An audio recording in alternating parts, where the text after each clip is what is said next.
The big story. The big story. The big story. The big story. The big story. Man, it's amazing that he can speak English because he was raised in Russia like I was and planted here in the United States to act as a spy. We all know that. That's right. And don't forget, of course, just like Devo, you got me jerking back and forth. Yeah, let's go to the news notes, everybody, for the genetically superior paid subscribers at the Gardner Goldsmith Substack, because that's the only place for the cool kids. Of course, you want to sit at the cool table, you got to be a paid subscriber to the G-Man's Substack. Now, I should do it like G. Gordon Liddy. It's the G-Man. Commentary on the news. I got to meet G. Gordon Liddy, and I did my G. Gordon Liddy impression for him. He was like, well, that's pretty good. Oh, I know, it's pretty good. That's right. All right, so I'm going to give you some more information about Kevin towards the end of the show, the obituary for him and so on over there. And he was not a Russian agent, but he could have played one on TV. He was such a good guy. But I want to give you a little bit more here, because in the news notes, we did a unique one. Of course, I said there's a brief note. This is a unique version of the news notes today, focusing on three key matters: war, the strangling of the world economy, and a positive report on the potential for ivermectin and mebendazole to dramatically help people suffering from cancer. I just returned from the memorial service for an old friend since we were kids, Kevin Maxwell. Kevin and I played hoop together, had lots of laughs, and knew each other locally ever since. He died after a long fight against cancer. I liked Kevin so much, I used to sneak his name into TV scripts I was trying to sell when I worked in LA and Vancouver. So let's start things off with the warfare information. And of course, we need a massive, supermassive black hole dramatic theme for that. Let's go with something awesome. Let's go with, how about Let's Have a War from Fear. Duve, this is for you, bro. From Frisco. We're Frisco all the way. We're counting. Wonder Diva, Wonder Diva. There's so many of us, there's so many of us, there's so many, there's so many of us. There's so many of us, there's so many of us, there's so many, there's so many of us. Let's have a war so you can go die. Let's have a war. We can all use the money. Let's have a war. We need the space. Let's have a war and clean out this place. Oh,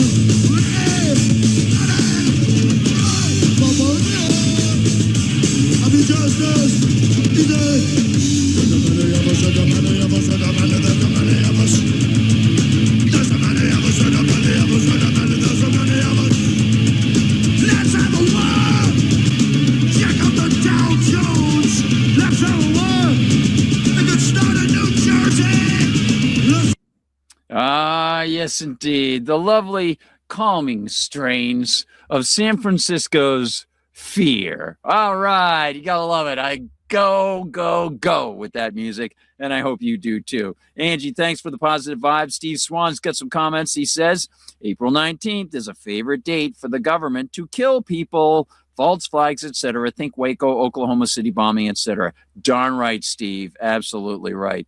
And of course, there's some great documentaries about Waco and great documentaries about the Oklahoma City bombing as well. So over in the news notes, let's check it out. What is the latest on the jerking back and forth situation out of Lebanon? Well, we're going to be seeing some information about Lebanon that takes a little bit of parsing because it's tied, of course, to Iran and the so-called arrangement that the Iranians thought they had with Donald Trump. But, of course, I think the Iranians probably thought they never actually had an arrangement with Donald Trump. They're being very cautious. Well, as far as Lebanon is concerned, let's focus on that and get the magnifying glass on it. As part of the so-called ceasefire and open the Strait of Hormuz agreement announced by the U.S. and Iran, Israel was supposed to cease military hostilities against Lebanon at 5 p.m. Eastern Time yesterday. Not only did Israel fire off a series of massive bombings just hours prior to that deadline, so of course we've got a couple links for you, the IDF or the IOF, the Israeli Offensive Force or Occupation Force, continued its blasting and killing today especially south of the Litani River. So just a reminder from yesterday's program, so we don't have a news cycle amnesia here in the studios. So, of course, we've got this. Yesterday we noted this. Israel destroys the last bridge to southern Lebanon ahead of ceasefire. That news from the good folks at Anti-War, and there is their website. I know, it's amazing. It's like straight up there all the time. I never seem to close the tab. They're so valuable. Then we've got this from yesterday, of course, also very muy importante. Absolutely horrifying. Israel committed a massacre in entire South Lebanon just 1 minute before the ceasefire took effect. They dropped bombs on a residential building, killing 13 civilians. People are still buried under the rubble. Oh, I mean, Donald Trump obviously knows that that's fake news. It can't be real. It must be some sort of weird 3D hologram, right? And the bridge story, no. That's that bridge from that Red Hot Chili Peppers song, Under the Bridge. Come on, give me a break, huh? Give me a break. Aren't you up on your cool breakthrough songs in the 90s? Give me a break. Well, Rania Kalak, who does amazing work, by the way. She's really, really cool. There's really a lot to this. Israeli ceasefire violations in Lebanon on day one continue, despite Trump saying he prohibits Israel from bombing Lebanon. He needs restrain his demon child already. He needs to restrain his demon child. Well, again, it puts into question as to who is really calling the shots. Let me know who you think is calling the shots. We have three options: Donald Trump in the U.S., Israel in the AIPAC lobby, or I'll give you four options, or a combination of Donald Trump and AIPAC working together because they have the same agenda, or other nefarious figures above even them. You let me know. Of course, the final one sort of gives you an option that covers everybody. I should have made a poll for that. I wonder which one would have won. I'll pick the last one. That covers everybody.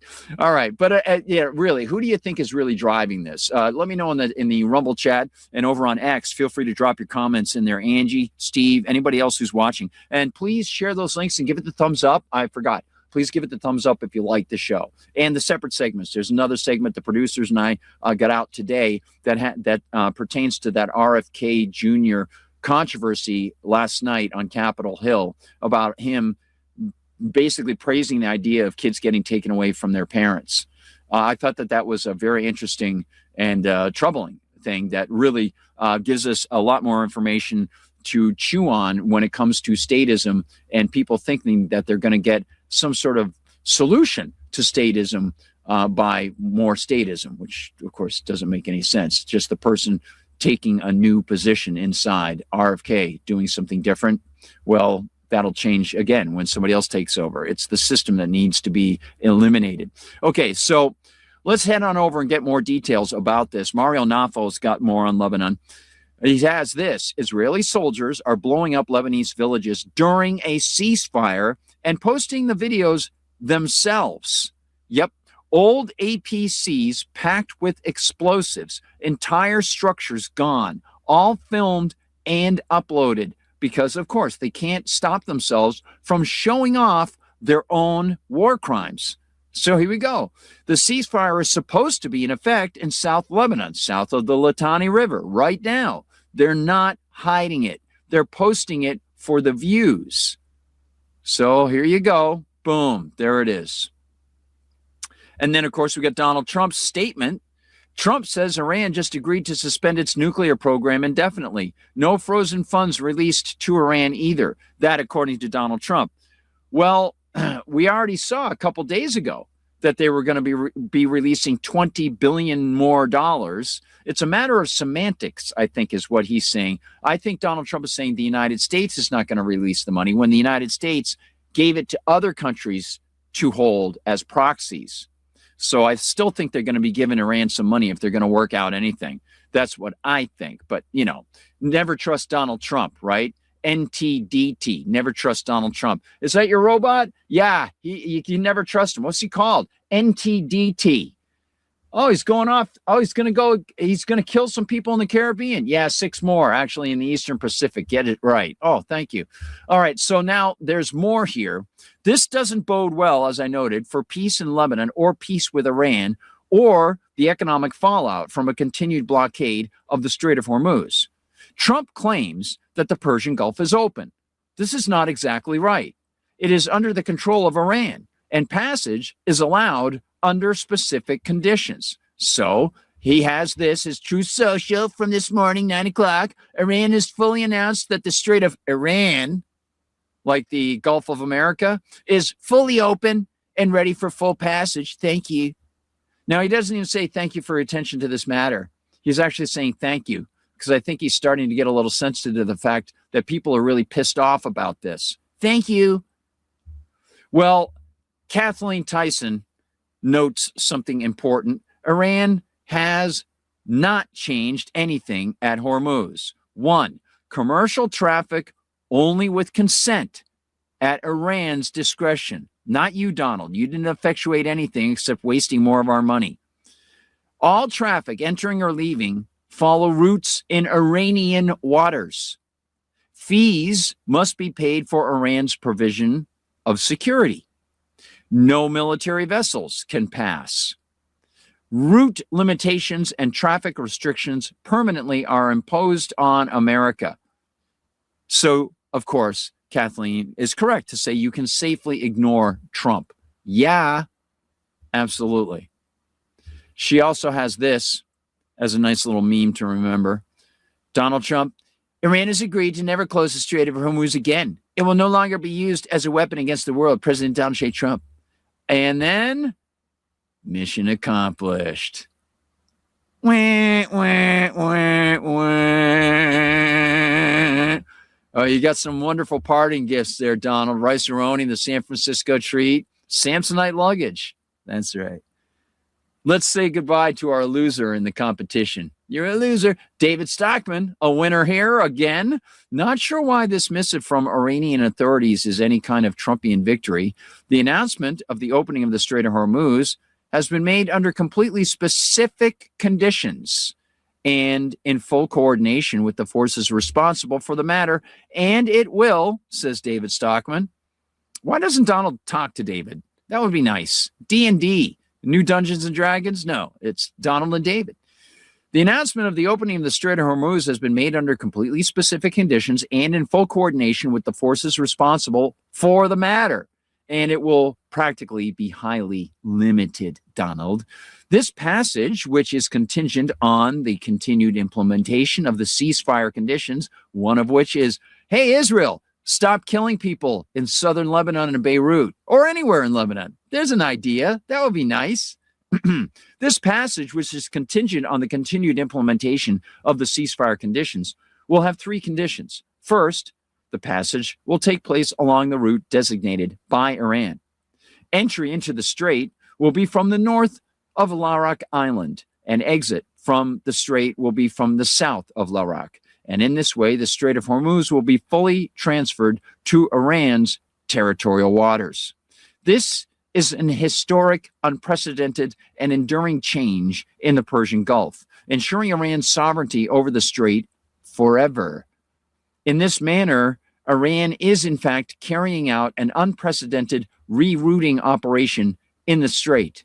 And of course, Donald Trump has handed them more power and more incentive to retain that power, because rather than dealing with them honestly, he keeps undercutting them. So why should they give up the power that they've taken to protect themselves?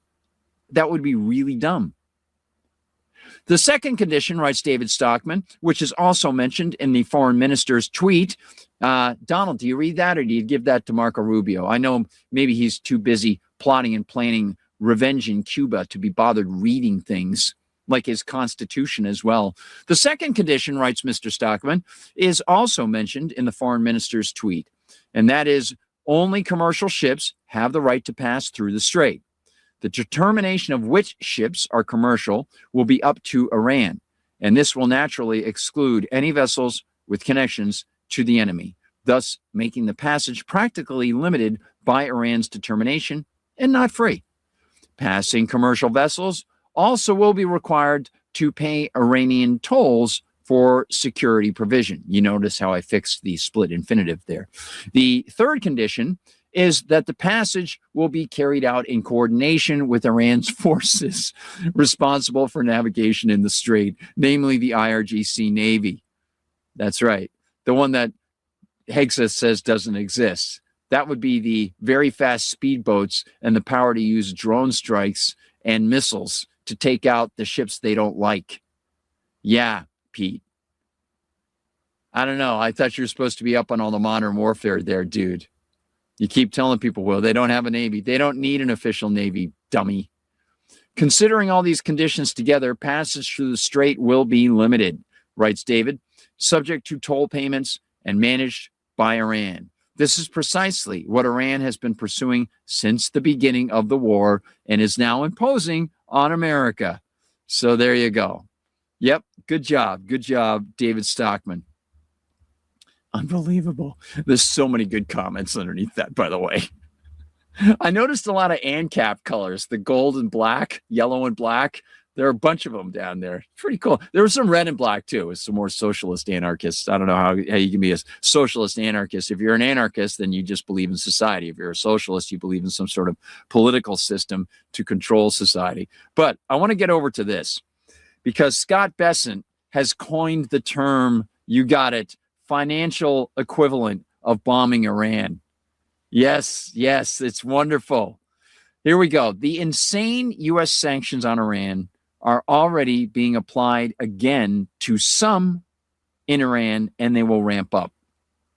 Now, one of the people who really got to talk about this today was Larry Johnson. He was on a number of shows from the start of the day throughout the day, and I watched pretty much every one of them because he was great.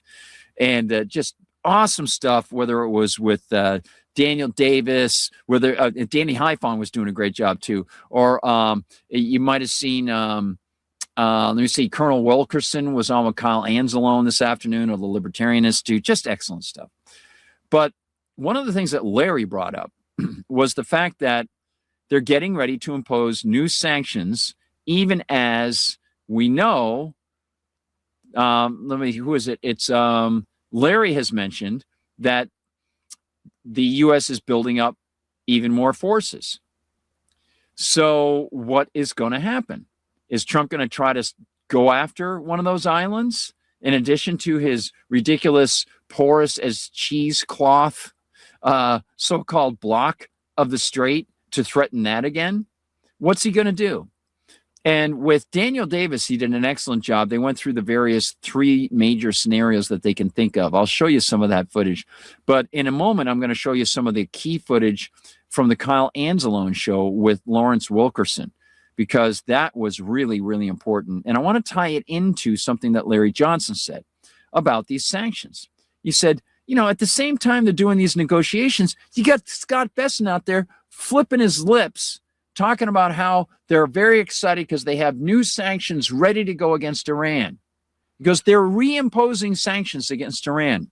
So just to let you know, on the 19th, as Steve brings up, on the 19th, and I don't know if this was in your mind, Steve, when you posted that, but on the 19th, the so-called 30-day allowance for Iranian oil that's out on the waters to be brought to port will end. And at that point, Bessent is ready to impose new sanctions. So the question that popped into my mind is, I thought the U.S. already had sanctions on Iran. So it's not just the sanctions now, it's higher sanctions and, of course, the secondary sanctions against countries dealing with Iran. Then I thought, I want to look into this a little further today. So earlier today, I did some research because it's not just, as you know, sanctions can be on state entities, but generally speaking, they're on people as well. A person living in that nation state, if they're trying to do business with somebody and the United States doesn't like that, then the all peaceful United States will point government guns at them and say, you can't do that, right? Because that's, the land of the free. You can't freely trade with someone. What are you, insane? That's nuts, right? Nah. So I looked up people. Guess what they're doing. They're right in the middle of this. I'm amazed that I was able to catch this. They're Besant and the Treasury Department and the Department of Justice are right in the middle of personally sanctioning particular Iranian companies. Why? Let's get into it. So you can see down here, the insane U.S. sanctions on Iran are already being applied again to some and will ramp up, Besant claims. And it said because some of these people cited here made deals for Iranian oil for Venezuelan gold. So get this. The United States government says you can't trade oil. You can't ship oil. You can't sell your oil. These guys find a way with their company to be able to trade for Venezuelan gold. Not a bad idea. Well, check this out. They're claiming that is, what are they calling it? They're calling it, I'll get to the term in a minute. Oh, they're calling it they're calling it an Iranian oil for Venezuelan gold money laundering scheme.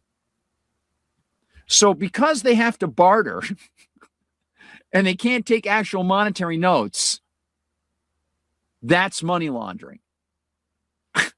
And it's caused by Besant and his goons. So because these guys are trying to find a way to get around Besant and his goons are coming back at them because they're making a trade of oil for gold. This being usable oil to go to Venezuela, which has heavy crude. This would be light crude. It's nuts. The whole thing is crazy. Why don't just allow for the free flow of this stuff and stop trying to micromanage everything like a central planner, like we've said so many times, just like RFK Jr. yesterday. He wants to micromanage everything because he's a central planner. He doesn't care about the U.S. Constitution. He's a lawyer, but he doesn't care. If he did, he wouldn't take his position in an unconstitutional organization like the U.S. government's EPA, FDA, Health and Human Services. So let me go to this for you here. Because Besant, right now, it's part of what the Treasury has described as Operation Epic Fury, or the Operation Economic Fury.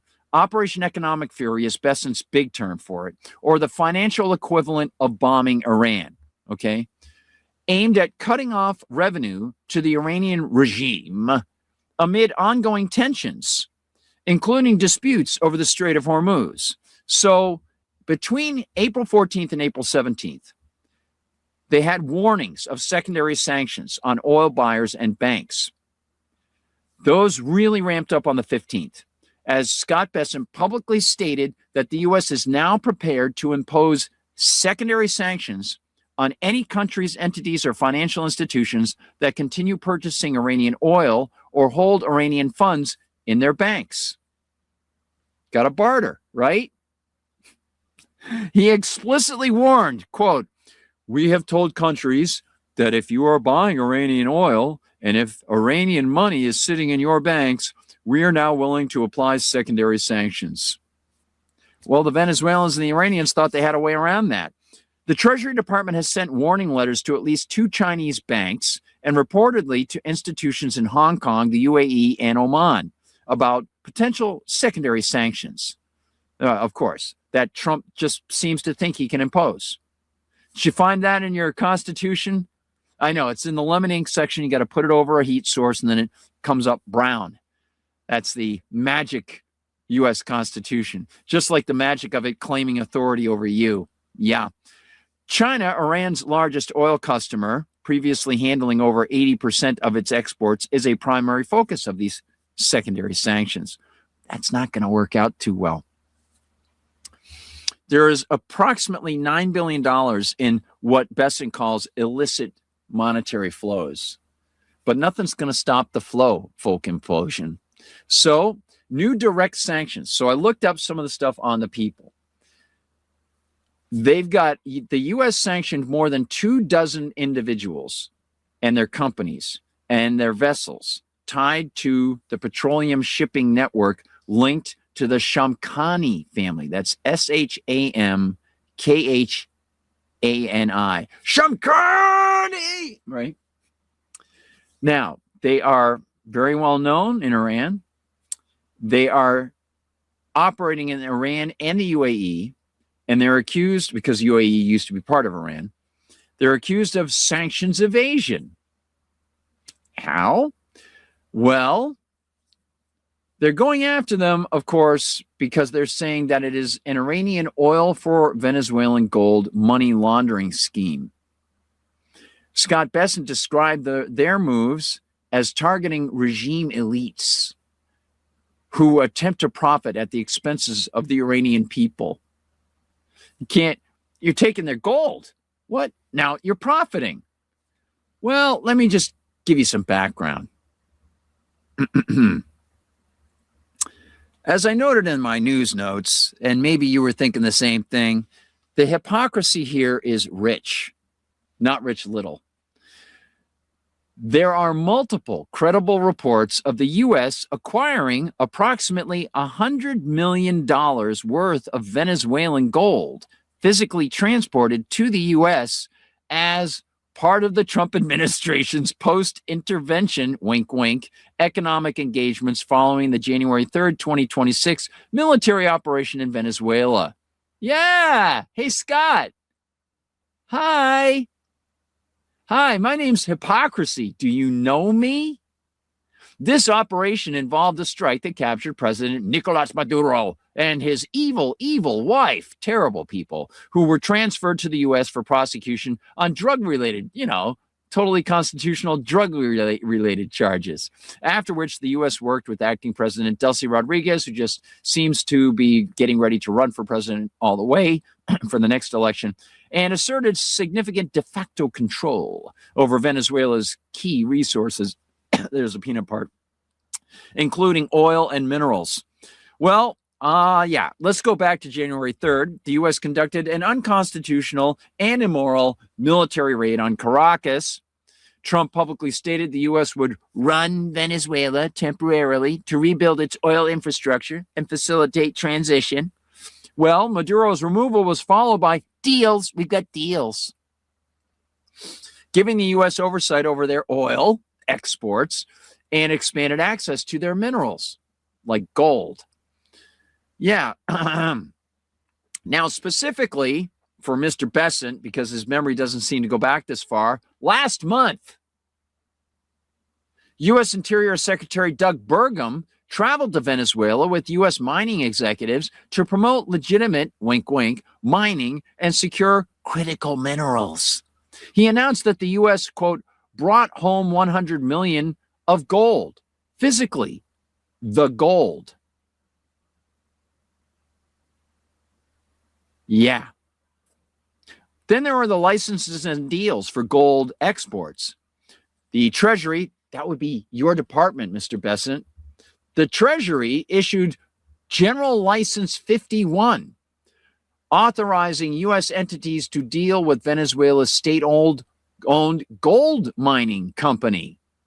But far be it from the Iranians to make a deal in gold. Maybe that's because you want that gold. Is that what it is?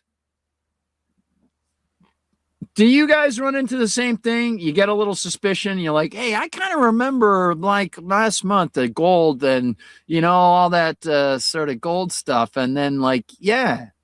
And then you look it up and like, oh, yeah, that's right. That's right. Yeah. Yeah. Funny, isn't it?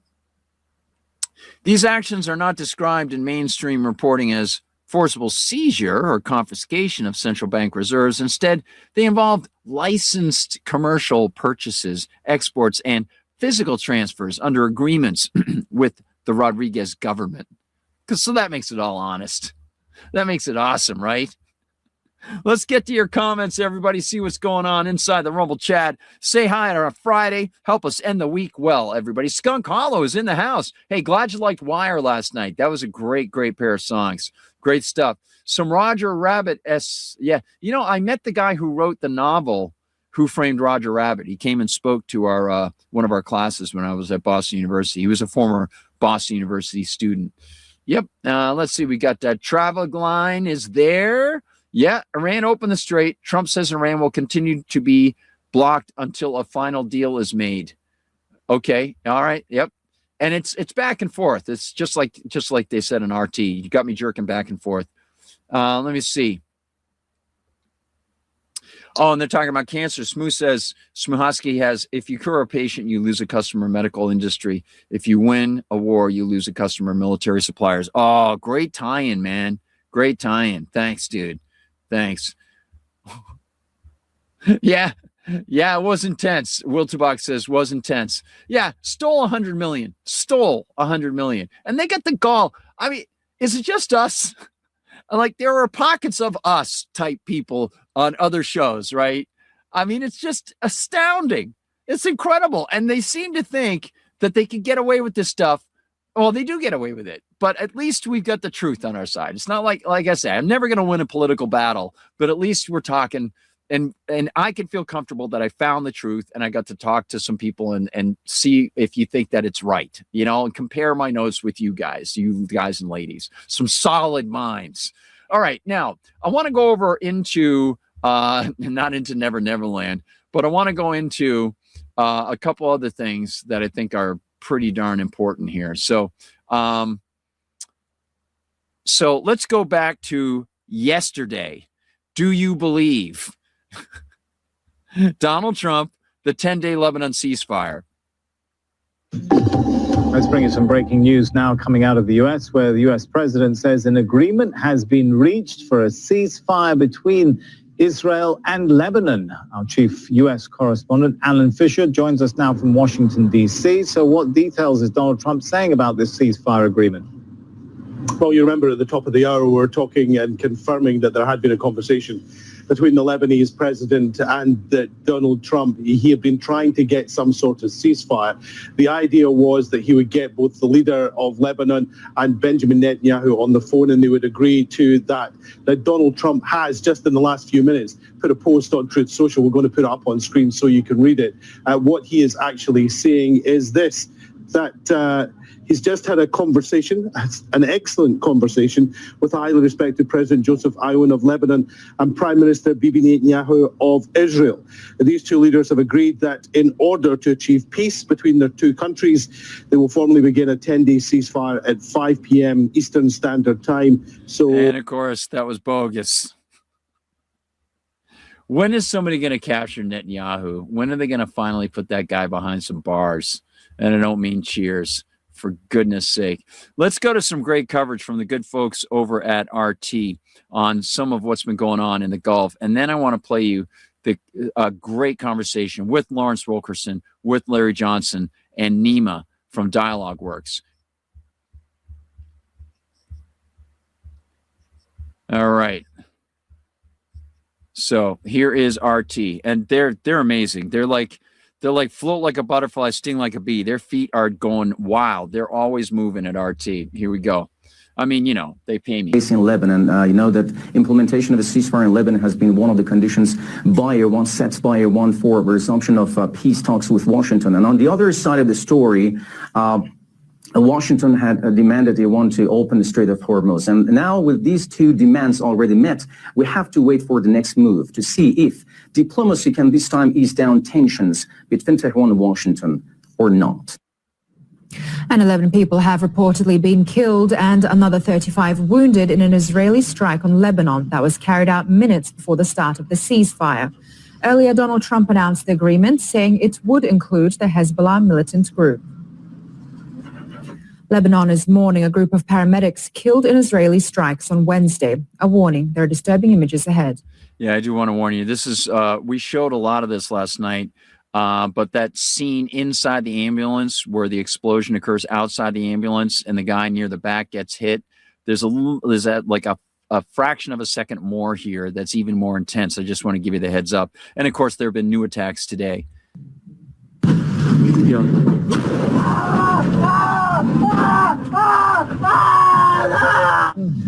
According to Beirut's health ministry, 4 first responders were killed in a series of attacks targeting medical staff in southern Lebanon. The triple tap strikes first hit an ambulance before attacking 2 separate teams of paramedics that rushed in to treat their injured colleagues. So again, it's just totally unscrupulous and disgusting. And there are so many war criminals in Israel right now that, I mean, first of all, anybody who enters that military is engaging in an occupation and a crime. Anybody who moves there from outside and doesn't have ancestors there is on somebody else's stolen land. It's just, it's very clear. I mean, you don't even need me to say it, but I want to head over to Rumble because there's some great comments over at Rumble. You can't handle the truth, says Harry Hart. Yes. Nima, the most beautiful hair on the internet today. I hope he gets to see that. That would be awesome. He works hard. Nima rocks, man. Yeah, Nima. All right, dude. I'm going to get like a Nima shirt, even if I never meet him. We'll just have like Nima's picture on there. It just says, Nima. Guard, you should work for RT. Yeah, I know, man. That'll be funny. Well, little do you know, I actually do. Brutal, inexcusable, vicious criminal acts, says Smuhosky. Yep, I've lived in some gang areas, but there were no rockets flying around. Hero, it's funny you should mention that. That's a really good angle just to bring in here real quick because, many of us have probably lived in some pretty funky areas, right? I remember one time I took a wrong turn going to New York and I ended up in the South Bronx. And, I could talk to Billy Ray about this. And I got out of the car because I saw a couple of police officers on the corner. It wasn't super busy and it was sort of run down looking. And I was like, I didn't know where I was. I was trying to get over to Manhattan. And I said, hey, I think I'm on the wrong side of the river. And, I need to, they're like, do you know where you are? I was like, no, they go, you're in the South Bronx. I was like, whatever, I don't know anything about it. They said, get in your car now. You're not even safe here with us. Get in your car, go that way. Just don't do anything. Just get out wherever, go anywhere but here. I'm like, okay. But like you say, I probably would have been comfortable walking the streets there most of the time. I've almost been knifed twice in Kenmore Square. I got punched by a cop in Kenmore Square. None of this is comparable to these people, these poor people trying to live their lives. And it's just, I can't even now having brought that up, I'm like, oh, I shouldn't have even talked about that. They're not totally different planets, right? Unbelievable. Yeah, that's a good cop right there. Like I said, the funny thing about when the cop hit me in the face was I wasn't doing anything. I was just waiting for some friends. I was sipping a very fine lemonade and having a coffee cake while people were coming out of Fenway Park, crazy, climbing telephone poles, doing all this stuff. This cop tells me to move from near the door of the convenience store where I'm waiting for my friends. So I move. The chaos is behind him, like a river of human craziness going down Commonwealth Avenue. He's on the sidewalk looking at me. There's all these cops on horsebacks and stuff. It's nighttime. He's got eyes beating on me, follows me as I walk like 100 feet, 150 feet down the road because I answered the guy. I was like, okay, fine, I'll move. And so I go up some steps towards a brownstone. I'm standing on the top of the steps. The cop's stupid enough. I mean, just talk about tactics, right? He's dumb. I thought they trained these guys how to fight, right? He's so stupid when it comes to fighting. He's like 2 steps or a step below me. I'm 6'4", right? I'm at the top of the landing. He's a step or 2 behind me. He's portly, out of shape, middle-aged, and he punches me in the face. All I had to do was kick him in the chest. He would have been gone right down there. And if I were an aggressive person, I would have been right on top of him, breaking his head open. What a dumb, stupid. There are a lot of people who act that way. Just in the middle of something they're not thinking, a lot of people could just get wound up like that. And they're supposed to be trained. I thought training was supposed to help people, but I don't know what the deal is with some of that nonsense. But anyway, oh, there's me. Hey, look who that guy is. All right. So I want to go back over into some of the other footage that I've got for you and get some more comments from you, because I think RT did great coverage, of course, today. Some great stuff from RT. As Lebanon saw a little bit of life returning, but again, they saw more attacks. Now, Iran has announced their stipulations regarding the Strait. And it looks like people are ready to deal with Iran and disregard Donald Trump. And wishing for this ceasefire to continue. A ship tracking website is showing slight movements in the Strait of Hormuz. That's as oil prices have now plummeted after Iran announced that the vital energy choke point is now, quote, completely open to commercial ships for the remainder of the ceasefire. The cost of a barrel of Brent crude fell to $88 a barrel, $10 less than it was a mere 24 hours earlier. The waterway is an important artery for hauling energy, through which a fifth of the world's oil and liquefied natural gas is transported. For more on this, let's now cross live to University of Tehran Professor Syed Mohammad Marandi. Mr. Marandi, thank you so much for joining us. Thank you very much for having me. Now, Iran's top diplomat has announced that the Strait of Hormuz is now open for all commercial vessels, at least as long as the ceasefire between Israel and Lebanon holds. Meanwhile, Donald Trump says Washington's naval blockade will remain in place. What do you make of these somewhat contradictory statements? Well, everything that Trump says is contradictory. And usually what he says is not very truthful. And often what he says is complete fake news. So one shouldn't take anything that he says seriously. Right now he says that the Israelis have been ordered not to bomb Lebanon again. Tomorrow he may say, wipe out the entire Lebanese population. Who knows? What is important for Iran are the facts on the ground, and that the ceasefire agreement, which was agreed upon 10 days ago between Iran and the United States, that is fulfilled. The United States and Netanyahu refused to implement the deal when Netanyahu launched his barbaric strikes against Beirut and Lebanon. And we're not passed through the Strait of Hormuz. And for the last 10 days, Iran has refrained from doing so until Netanyahu stops the slaughter. That pressure gradually increased because we are really reaching a critical point in the global economy, and U.S. pressure on Netanyahu increased. The night before, there was supposed to be a ceasefire. Netanyahu still refrained. Iran added a new threat by saying they'll strike the Israeli regime. And so the combination of the closure of the Strait of Hormuz and the Iranian threat led this Israeli regime to accept the ceasefire.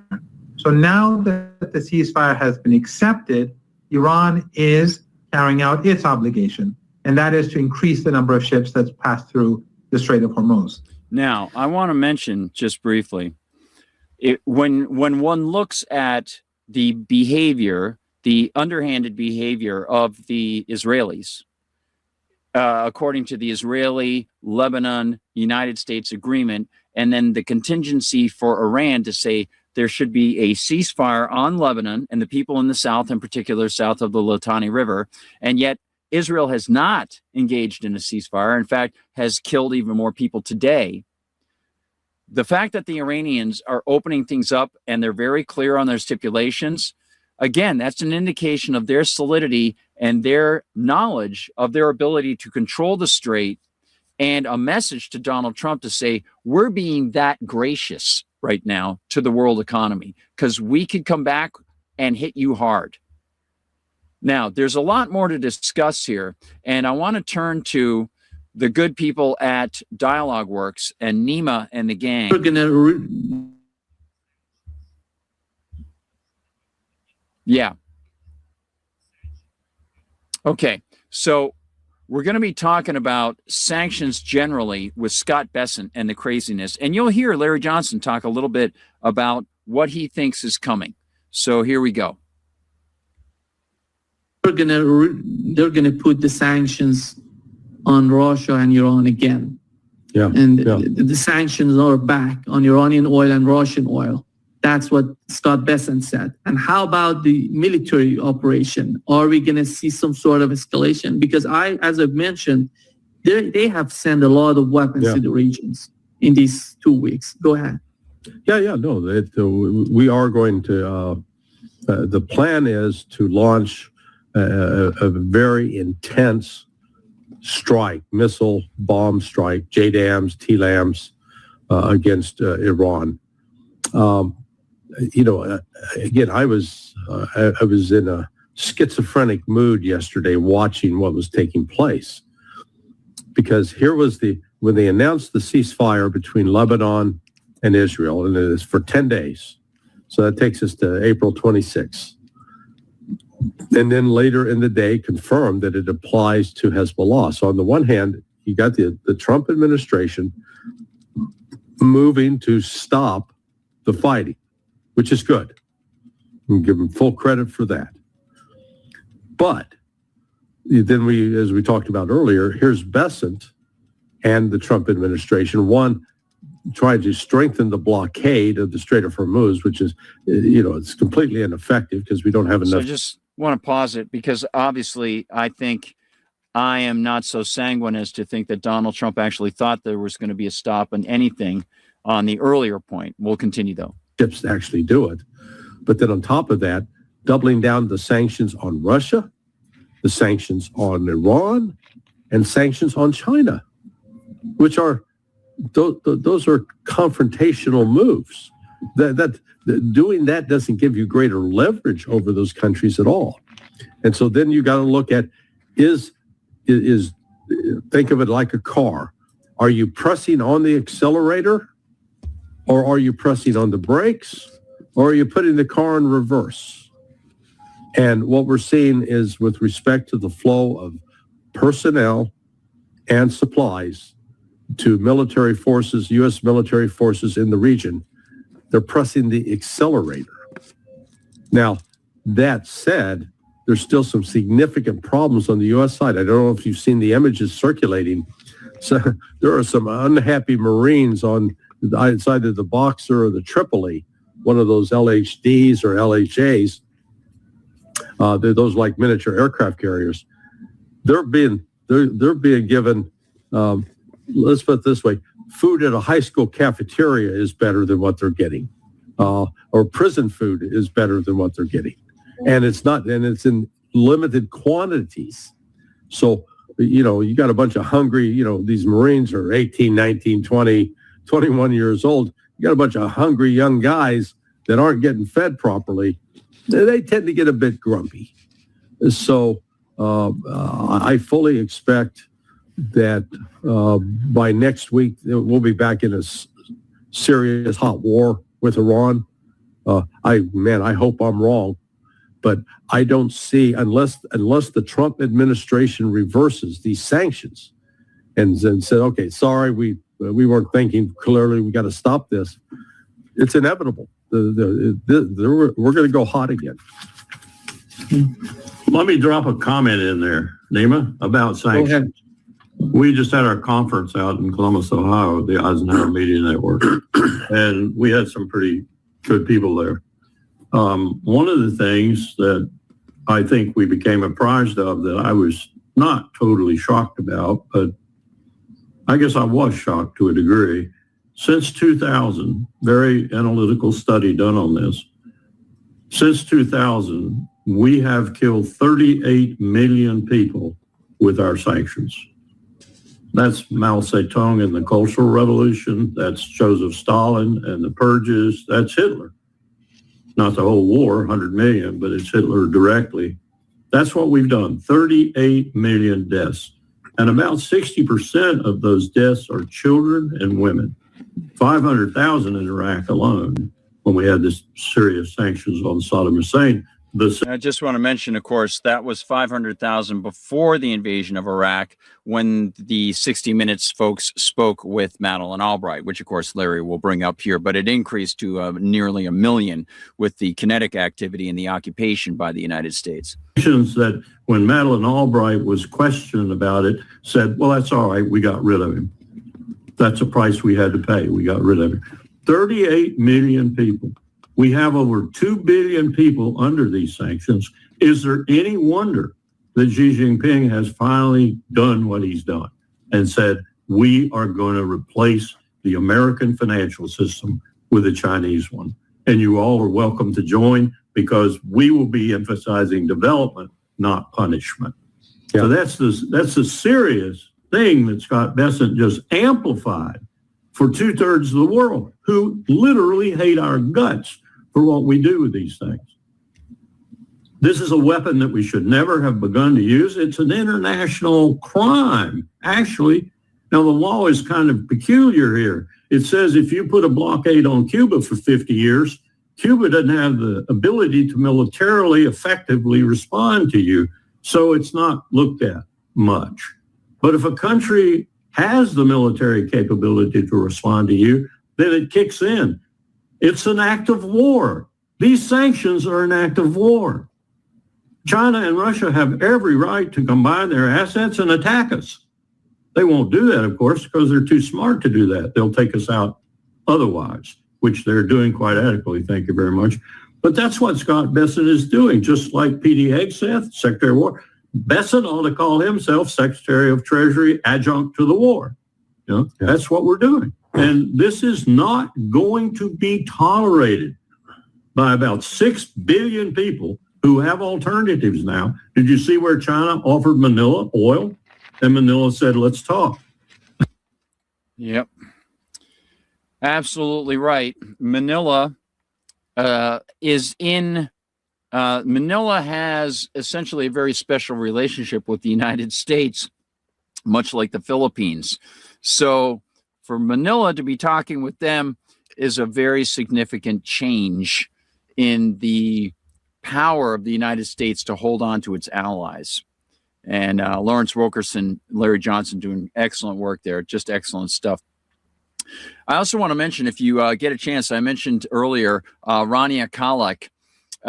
If you follow her, it's Rania Khalek. And as you can see there, it says they're journalist and host of Dispatches on BT Newsroom. So you can check her out at BT Newsroom as well. I didn't give her a plug on that work, and I should have. Okay, now we're talking the economy, and with those sanctions, there are a lot of thunder rumblings. We've already seen a lot of the problems that have arisen with the price of oil, Donald Trump trying to talk down the price of oil, and of course, some people in Congress claiming that, well, you see, Donald Trump's last year plans were so great that he brought prices down dramatically. Inflation was down, as they term it, inflation, which is the price increases that follow the inflation of the money supply. Donald Trump is getting it all under control, and this is temporary. It's got to be done for your good. Right.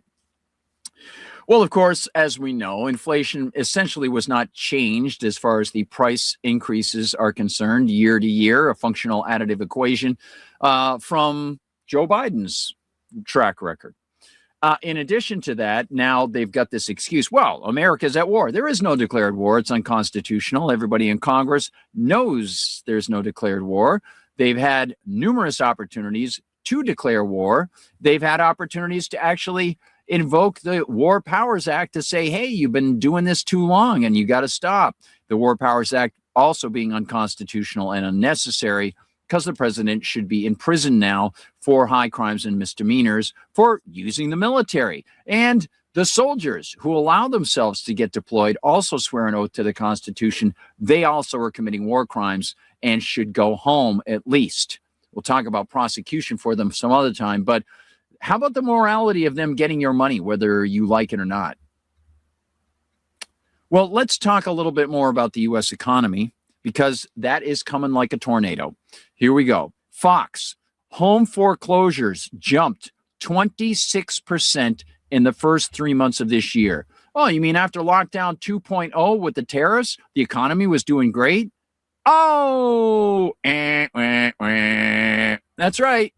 Not good. According to Realtor.com, home foreclosures. This is very low. According to Realtor.com, home foreclosures jumped 26% in the first 3 months of this year. That from Fox Business, 26% for foreclosures. Now, some people might recall hearing a man who's been interviewed on certain shows. He's been making the rounds for a book that he has, calls himself an economist and says, well, you know, he works with Heritage. And sometimes they have some good people. It's not Pete St. Onge, by the way. Pete St. Onge is good, generally speaking. But this person's saying, well, the reason home prices are so high is because there are so many homes for sale and just not enough buyers. Which, of course, is completely inverse of what happens in a market economy. When you've got a glut of something, they lower the price. The reason homes are not being purchased is not because the prices are so high, because there's a high demand or anything, or there's a low demand or anything. The reason people aren't purchasing homes is because the home prices are too high and they're going to adjust downwards because the United States government pumped trillions and trillions of dollars into the market beyond what they had done up until 2020. And then within 4 years, they pumped in as much money as in the past 80 years of the entire U.S. government. So I think he can figure out what's going to be happening to the bidding for homes when people get that money. And then what's going to happen later when people realize that the home prices are far too high and they can't afford stuff like they can't now. Donald Trump shut things down with his tariffs, made things more expensive, pulled money away that could have been saved, could have been invested in new ventures for new employees to be employed to buy new homes. But he didn't do that. He sucked up $350 billion from the U.S. economy last year.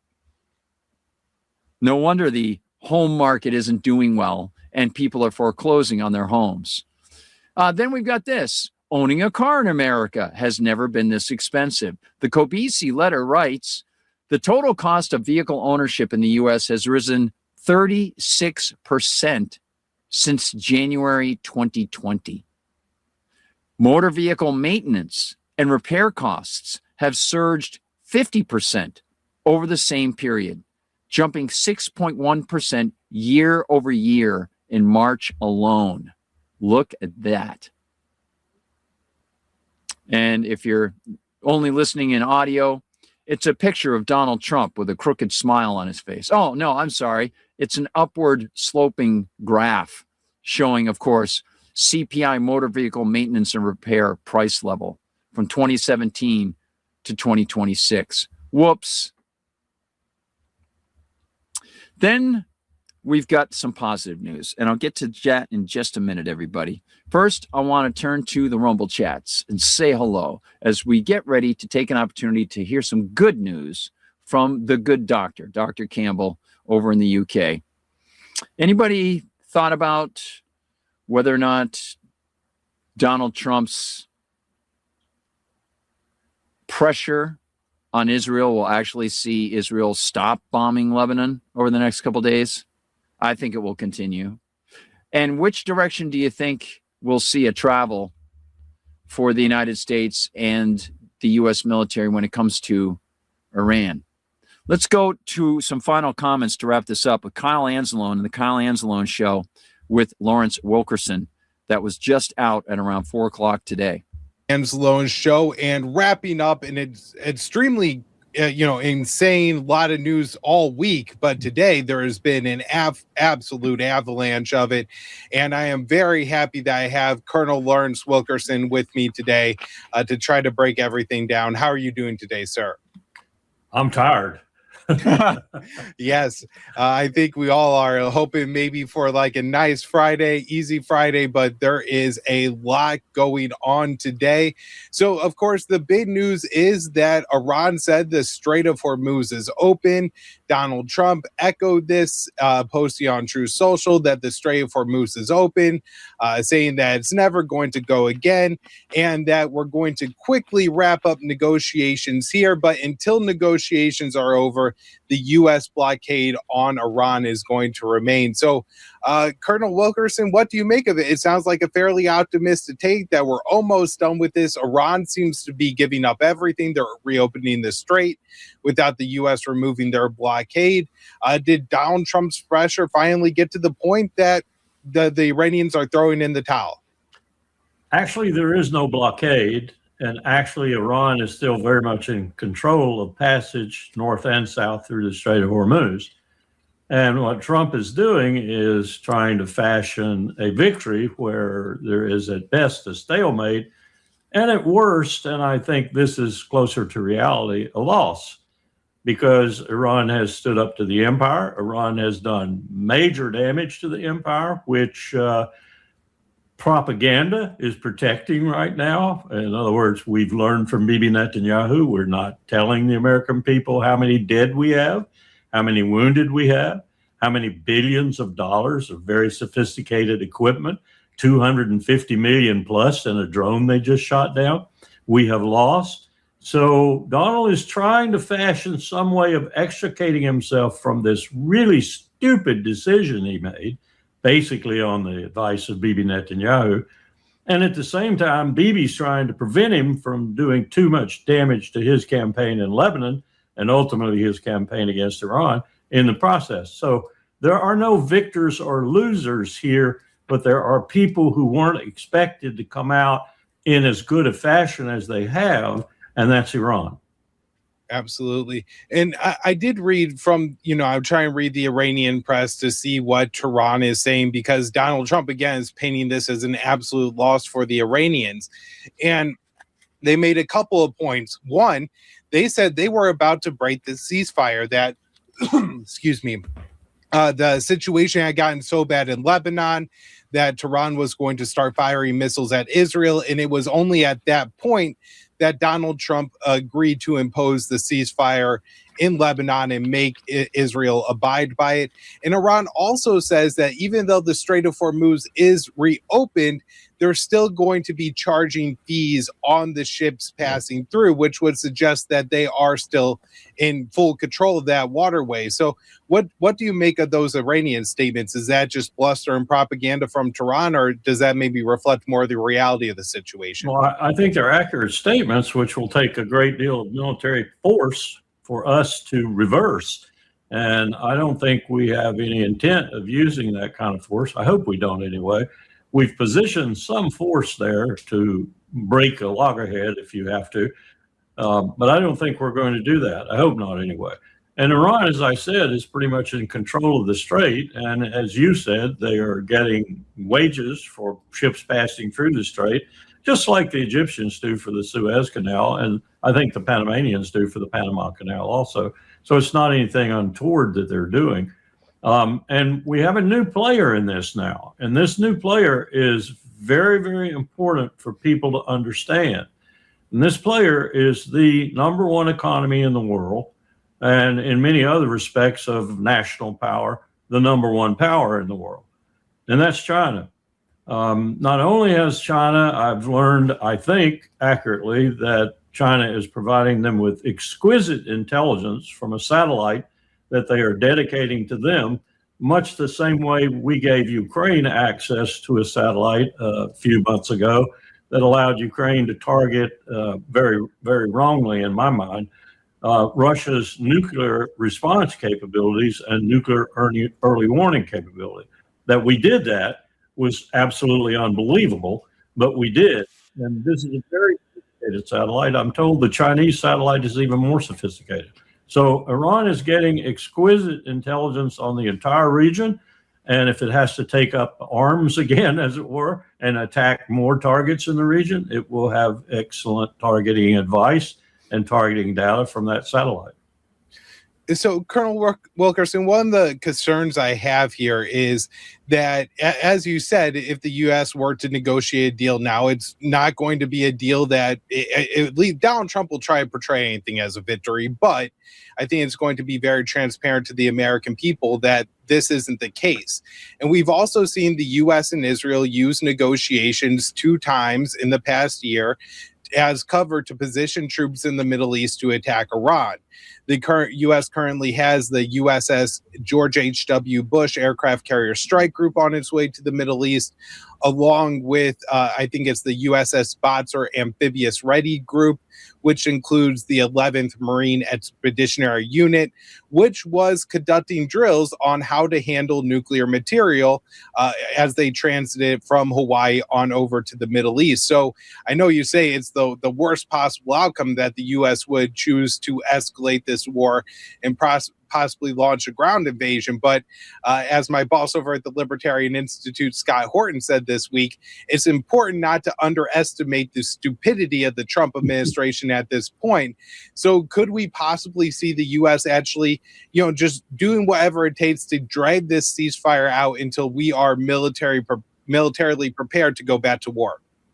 Well, Scott is right about that, and I'm getting increasingly worried. I've been worried since January, but I'm really getting to the point of almost being panicked at the fact that this president is showing more and more signs of dementia, of megalomania, of narcissism gone berserk, whatever the proper psychological and psychiatric terms are for it.